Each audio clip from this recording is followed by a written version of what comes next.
Olá, um bom dia, boa tarde ou boa noite para você que me assiste. Meu nome é Bruno Françoso, tenho 19 anos, esse é o Agulha Quebrada e Mr. Crowley, o que se passava pela sua cabeça? No vídeo de hoje eu falarei sobre a incrível estreia solo de Ozzy Osbourne, o clássico Blizzard of Ozz, que foi lançado no dia 20 de setembro de 1980, há 40 anos. Temos aqui o primeiro disco de Ozzy após a sua expulsão do Black Sabbath, mas vendendo muito mais do que qualquer disco da banda, tendo a ajuda do incrível guitarrista Randy Rhoads. E sem mais delongas, vamos lá. Por mais que o disco seja do Ozzy, é preciso falar da equipe de músicos que o ajudou também. Temos, obviamente, Ozzy Osbourne nos vocais, Randy Rhoads na guitarra, Bob Daisley no baixo e Lee Kerslake na bateria. Tivemos também a participação nas teclas de Don Arley, mas seus créditos foram relegados apenas a músico contratado. Para começarmos a falar sobre este disco lançado em 1980, vamos voltar um pouco no tempo. Ozzy esteve no Sabbath desde o seu início, ali no final dos anos 60, lançando com a banda vários clássicos. Entretanto, mais ou menos 10 anos depois, no final dos anos 70, a história era completamente diferente. Com a chegada do movimento punk mexendo nas estruturas do mundo da música, o Sabbath passou a ser visto como velho, como um dinossauro do rock. Na segunda metade da década de 70, a banda lançou 3 bons discos, mas que não foram muito bem recebidos: o Sabotage, de 75, o Technical Ecstasy, de 76 e o Never Say Die, de 78.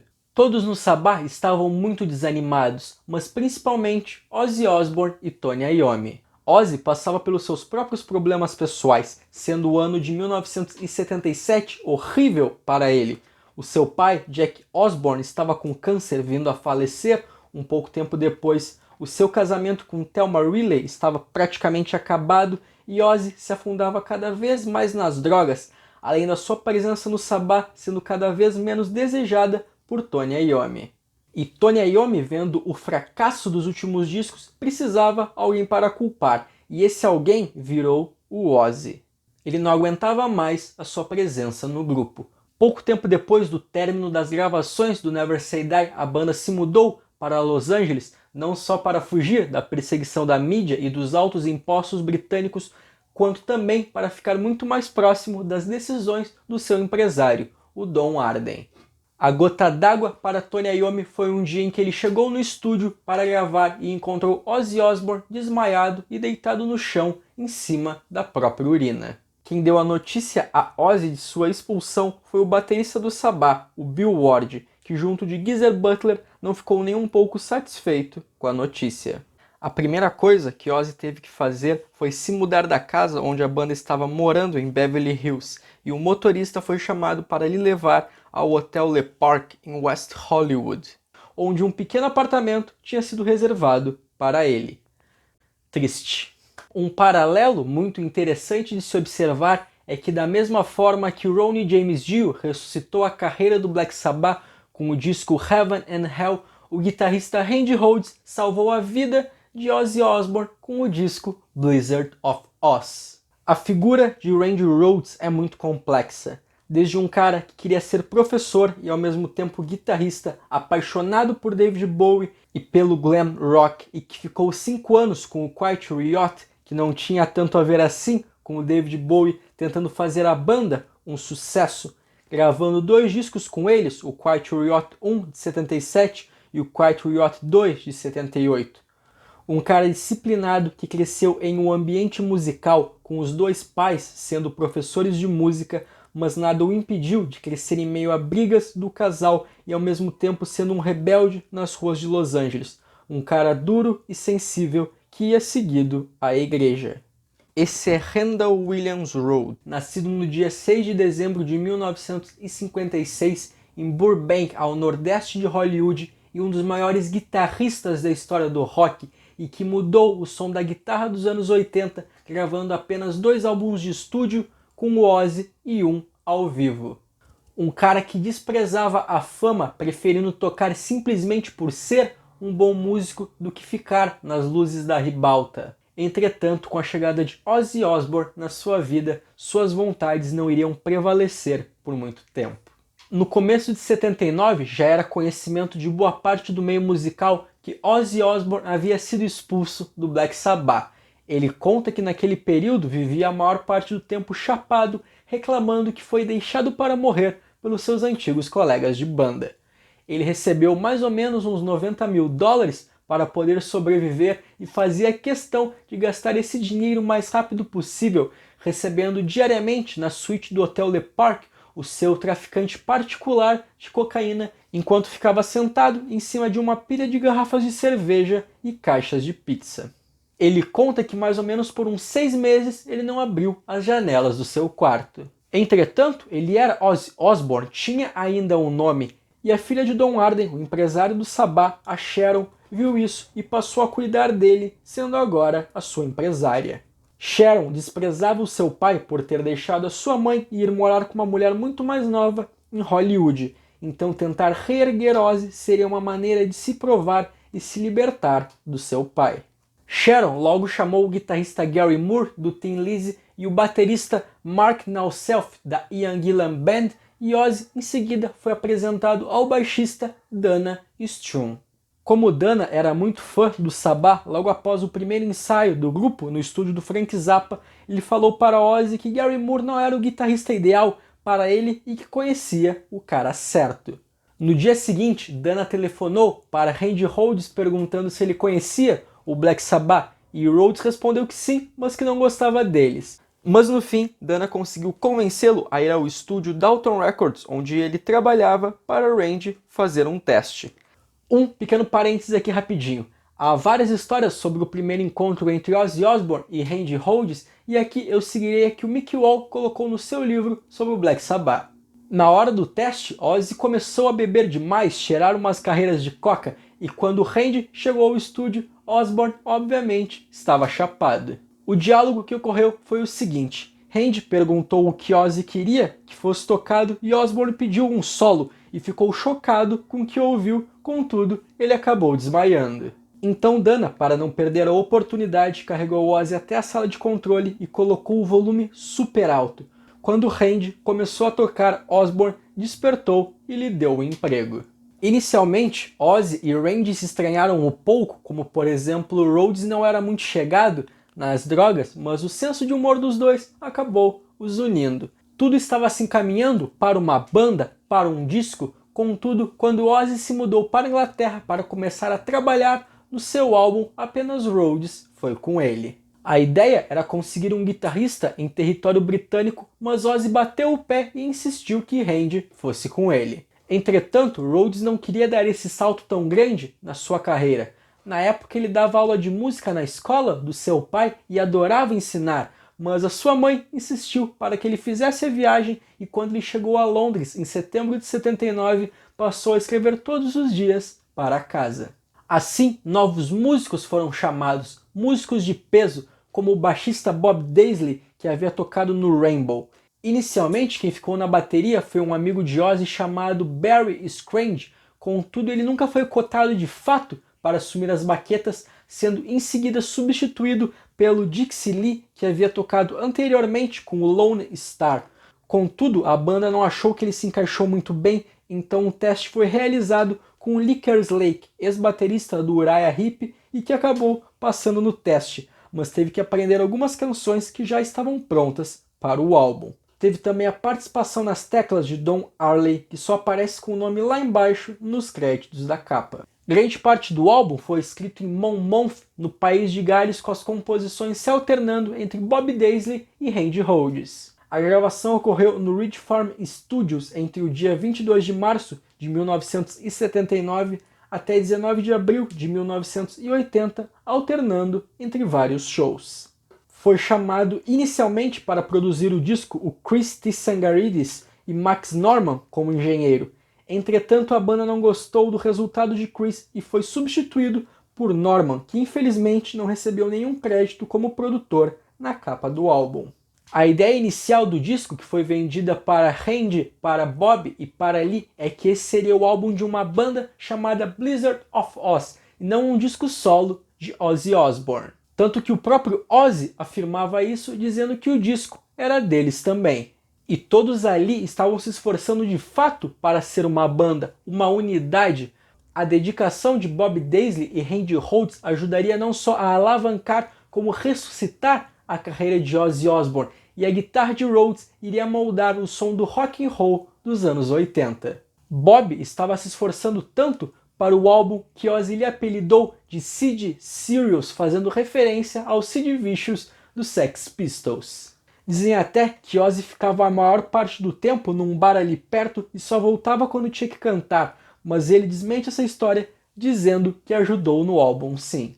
É importante ressaltar que Ozzy não tocava nenhum instrumento e não escrevia as letras, dava apenas uma sugestão de frase, de título, mas tinha uma capacidade incrível de compor melodias vocais. Ele fala que no Sabá tinha uma fórmula que tinha que seguir os riffs de Tony Iommi, enquanto aqui ele tinha muito mais liberdade. Havia ali de fato uma unidade. Ozzy ia lá, cantava algo e um deles dizia que tinha uma sequência de acordes ou um riff que combinava com isso, ou tocava alguma coisa e Ozzy dizia que gostava e que poderia ser usado futuramente. Entretanto, quando o álbum foi lançado no dia 20 de setembro de 1980, todos os músicos, Randy Rhoads, Lee Kerslake e Bob Daisley, descobriram que foram enganados. E descobriram que estavam num disco solo de Ozzy e não no de uma banda. Provavelmente isso foi ideia de Sharon Arden, que além de ter começado um caso com Ozzy, estava capitaneando todos os seus movimentos e cuidando da sua carreira, e achava que o disco venderia muito mais se tivesse o nome Ozzy Osbourne na capa do que apenas de uma banda desconhecida chamada Blizzard of Ozz. Se ela queria que o álbum vendesse, a sua decisão foi certeira, com o álbum entrando no top 10 britânico e na posição 21 nos Estados Unidos, vendendo muito mais do que qualquer disco do Black Sabbath. Uma grande volta por cima. Sobre sua capa, ela mostra o Ozzy vestido de um padre assustador, mas que acaba sendo mais engraçado do que qualquer coisa. Para o título, existem algumas explicações, como Blizzard significa nevada, nevasca, poderia ser uma referência à cocaína. Além disso, o nome também faz uma brincadeira com Wizard of Oz, ou o Mágico de Oz, ou melhor, o Mágico de Ozzy. O disco é composto por 9 músicas, sendo 5 no lado A e 4 no lado B, totalizando 39 minutos de som. I Don't Know, a faixa que abre o disco, chega dizendo para todos que quiserem ouvir que os tempos de Ozzy no Sabá acabaram, e não só isso faz dessa música um ícone, mas como todo o disco, com Ozzy Osbourne seguindo o seu próprio caminho, fazendo um som completamente diferente, mas muito, muito bom. Ela começa com um clima um pouco sombrio, para depois entrar a incrível guitarra de Randy Rhoads, o baixo e a bateria, e finalmente os vocais de Ozzy. A canção toda tem um clima bem animado para cima, ficando mais melódico numa parte que ocorre ali na metade da faixa. Mas tirando isso, o meu destaque fica para o solo de guitarra que Randy Rhoads faz. Incrível e impecável, e que ninguém tinha ouvido algo semelhante anteriormente. Sobre sua letra, ela foi escrita por Bob Daisley, inspirado no título I Don't Know, que Ozzy havia lhe sugerido. Contudo, o único trecho que Osbourne contribuiu foi a frase: "Qual o futuro da humanidade? Como eu vou saber? Eu fiquei para trás." Provavelmente fazendo referência à sua expulsão do Black Sabbath, mas ao mesmo tempo falando sobre ir para o futuro, para a frente. Daisley também afirma que se inspirou numa história que Ozzy lhe contou dos tempos do Sabbath. Como eles eram considerados uma banda de ocultismo, acabavam atraindo vários seguidores malucos e que viviam perguntando a Ozzy sobre seu futuro, sobre sua sorte, o que ele respondia simplesmente com "eu não sei." Crazy Train, a segunda faixa e a música que colocou Ozzy Osbourne no topo do mundo, sendo essa canção o primeiro single desse grande disco. A ideia original era lançar a faixa Goodbye to Romance como o primeiro single, contudo acabaram optando por Crazy Train, o que foi uma ótima escolha e que atingiu o 9º lugar das paradas dos Estados Unidos. Da mesma forma que a anterior, essa aqui também chega com os 2 pés na porta, com um clima extremamente contagiante, com o destaque inicial para uma risada diabólica de Ozzy, depois entrando o baixo e a bateria juntos, e como trovões dos céus, a guitarra de Randy Rhoads realizando um incrível riff. Depois dessa poderosa introdução, caímos para uma parte mais animada e feliz, mas quando a canção começa a se encaminhar para o refrão, é legal reparar os harmônicos que o Rhodes faz na sua guitarra ali ao fundo. Contudo, a música logo chega no seu ápice no refrão, com os incríveis vocais de Ozzy e com a guitarra de Rhodes junto. Outra parte muito, mas muito legal da canção é a ponte pré-solo, onde temos um bate-volta entre os vocais de Ozzy e o resto da banda e que é simplesmente incrível. E o que falar do solo de guitarra de Rhodes, que vem em seguida, duplamente incrível, veloz, melódico, cheio de ligados, um estilo impecável. Sobre o riff do início da canção, Greg Leon, que era um guitarrista da cena de Los Angeles e amigo de Randy, conta que mostrou para Rhodes o riff da música Swing Tone, de Steve Miller, e Randy falou que era um riff muito legal, mas ficaria muito mais legal se ele fosse tocado mais rápido. E daí nasceu aquela introdução de Crazy Train. Sobre sua letra, tanto Randy quanto Bob Daisley gostavam muito de trens e Rhodes colecionava desde pequeno miniaturas e modelos. E quando Rhodes chegou com o riff principal, Bob falou que se parecia com um trem, mas com um trem maluco. Várias pessoas falam que a letra reflete sobre a loucura, o que pode se confirmar no título e nos versos iniciais. Contudo, eu já vi algumas interpretações de que, na verdade, a letra faz uma crítica à Guerra Fria, o que se afirma em vários exemplos ao longo da canção. Goodbye to Romance, a terceira faixa do álbum, foi a primeira a ser escrita. Como eu falei anteriormente, a ideia inicial era ela ser lançada como single, mas a banda acabou optando por Crazy Train. Aqui temos uma belíssima balada muito emocional, carregada com arranjos igualmente sentimentais, alternando entre momentos introspectivos e outros menos introspectivos. Além de Ozzy fazendo uma melodia vocal igualmente belíssima, além de um incrível solo de guitarra de Rhodes ali na metade da canção. Ozzy fala que essa letra é sobre a sua expulsão do Black Sabbath. Ele levou o título da canção até Bob Daisley e umas frases, e juntos compuseram a música. Ozzy revisita ao longo de alguns trechos sua passagem pela banda, como nos versos "Eu fui um rei, eu fui um palhaço", que reflete aquela figura de Ozzy extremamente caricata, em que quando bebia de fato se transformava num palhaço, cercado por sanguessugas que tentavam aproveitar o máximo do seu sucesso. Falando também sobre o fim de uma relação, contudo de uma maneira extremamente positiva, dizendo que no fim eles irão se encontrar mais uma vez.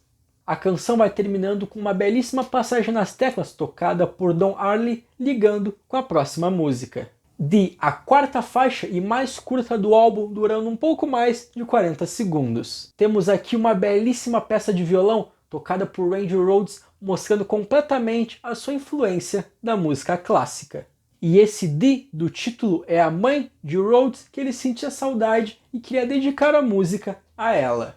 Ele perguntou a Ozzy se poderia colocar essa peça de violão clássico no meio do álbum, o que Osbourne respondeu que não havia problema, dizendo que o disco era de Rhoads também, mostrando que havia de fato aquela ideia de ser uma banda. Suicide Solution, a quinta faixa do disco e a que encerra o lado B, é mais um dos grandes destaques do álbum.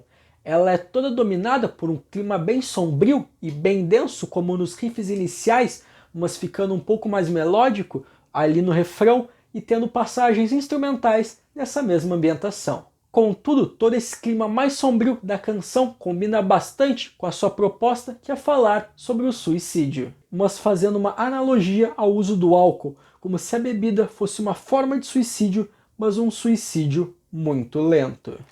Há várias teorias sobre quem a letra fala. Ozzy afirma que ela é dedicada ao primeiro vocalista do AC/DC, o Bon Scott, que havia morrido no início do ano de 1980, mas Bob Daisley afirma que escreveu a letra como um alerta para Ozzy, que vivia bebendo a todo momento. Tanto que a palavra solução tem um duplo sentido, podendo de fato ser a solução para algo, quanto a solução de uma bebida alcoólica. No dia 6 de outubro de 1984, um americano de 19 anos chamado John McCullough supostamente cometeu suicídio após ter ouvido essa música. Os pais do garoto processaram Ozzy Osbourne e a gravadora pelo incidente. Mr. Crowley, abrindo o lado B, temos a música da carreira solo de Ozzy que eu mais gosto, além de ser, na minha opinião, a melhor faixa do disco, sendo ela o seu segundo single. Ela começa com um clima bem diabólico, com uma introdução bem legal no órgão, que é ao mesmo tempo sombria e bela, para depois entrar os outros instrumentos e os vocais de Ozzy.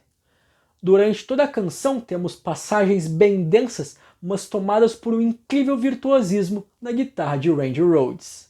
Ao longo da canção houve-se 3 solos impecáveis de guitarra, mas o meu destaque fica para aquele que ocorre próximo do final da música. Na hora da gravação, Randy estava no estúdio há bastante tempo testando o que fazer na guitarra e preparou um solo. Contudo, quando Ozzy ouviu, disse que aquilo era uma porcaria e era a pior coisa que já tinha ouvido. O que obviamente deixou Randy Rhoads muito bravo, então Ozzy mandou ele voltar para a cabine do estúdio e tocar exatamente o que ele estava sentindo, e o resultado nós ouvimos no disco. Mas sobre essa abertura com o órgão, a banda de fato queria uma introdução, então o tecladista Don Warley expulsou todos do estúdio e pediu uma meia hora para criar essa introdução.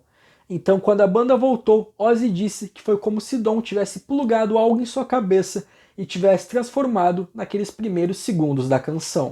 A parte infeliz dessa história é que Don não recebeu nenhum crédito por isso, ficando apenas como músico contratado. Contudo, ele diz que não se arrepende desse fato, pois na época Ozzy Osbourne estava bem em baixa. Sobre sua letra, ela faz referências ao mago Aleister Crowley. Ozzy conta que leu vários livros de Crowley e sobre Crowley e queria escrever algo sobre ele. Então, como padrão, ele levou a ideia a Daisley, que escreveu os versos da canção. Bob afirma que queria olhar para a escuridão e questionar Crowley, mas também ele faz referência ao mito que dizem que quando o mago nasceu, na sua placenta estava uma marca semelhante à suástica. No Bone Movies, a 7ª faixa do álbum, se afasta daquele clima um pouco mais sombrio da anterior, sendo essa uma canção mais animada, mais divertida, com um clima bem rock and roll, com os vocais de Ozzy bem presentes e com uma letra bem divertida, sendo esse Bone Movies os filmes pornográficos. Bob Daisley fala que teve a ideia para essa canção após ter ido ver um filme adulto acompanhado por Ozzy e Randy. Contudo, a letra despreza a indústria pornográfica, falando do vício de ficar assistindo os seus filmes e como eles são prejudiciais. Além de essa faixa ser a única a dar os créditos ao baterista Lee Kerslake, pois a maioria das canções já haviam sido compostas antes dele entrar na banda. Revelations Mother's Earth, a 8ª e penúltima faixa do álbum, é a sua mais longa e um dos seus momentos mais belos também.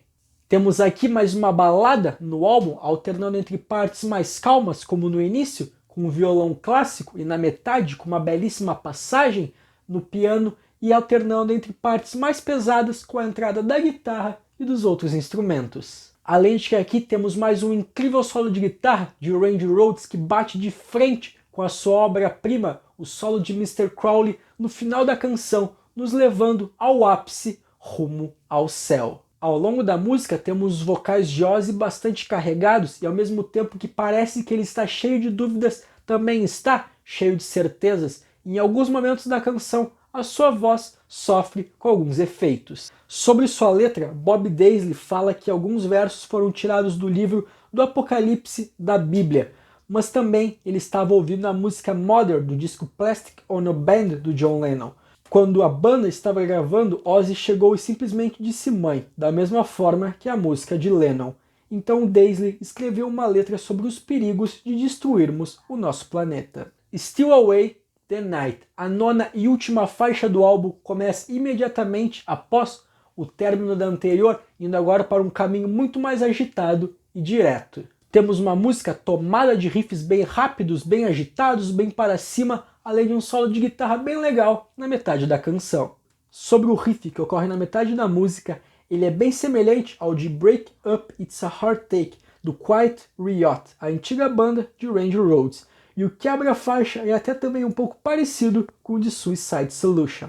Sua letra fala simplesmente sobre o amor de uma forma bem direta, com o eu lírico dizendo que quer fugir pela noite com a pessoa amada. Conclusão: Blizzard of Ozz, a estreia solo de Ozzy Osbourne, foi uma grande volta por cima, vendendo muito mais do que qualquer outro disco do Black Sabbath. E falando no Sabbath, neste álbum, em nenhum momento a banda aqui presente tenta repetir o estilo que Ozzy estava consagrado e acostumado, mas sim que faz um disco tomado por uma variação de sons. Mas não só Ozzy foi catapultado para a estratosfera como seu guitarrista, o Randy Rhoads, e que o som da sua guitarra se tornou referência por toda a década de 80. Uma gigantesca volta por cima impecável. Espero que quem tenha assistido ao vídeo até aqui tenha gostado e se interessado. E não se esqueça de se inscrever no canal, caso ainda não seja inscrito, e curtir o vídeo, caso tenha gostado, além de compartilhar com seus amigos que gostam do Ozzy ou que simplesmente gostam de música, para mais pessoas terem acesso a esse conteúdo, além de seguir o Insta da Agulha Quebrada, que eu vou deixar o link aqui na descrição. Até a próxima!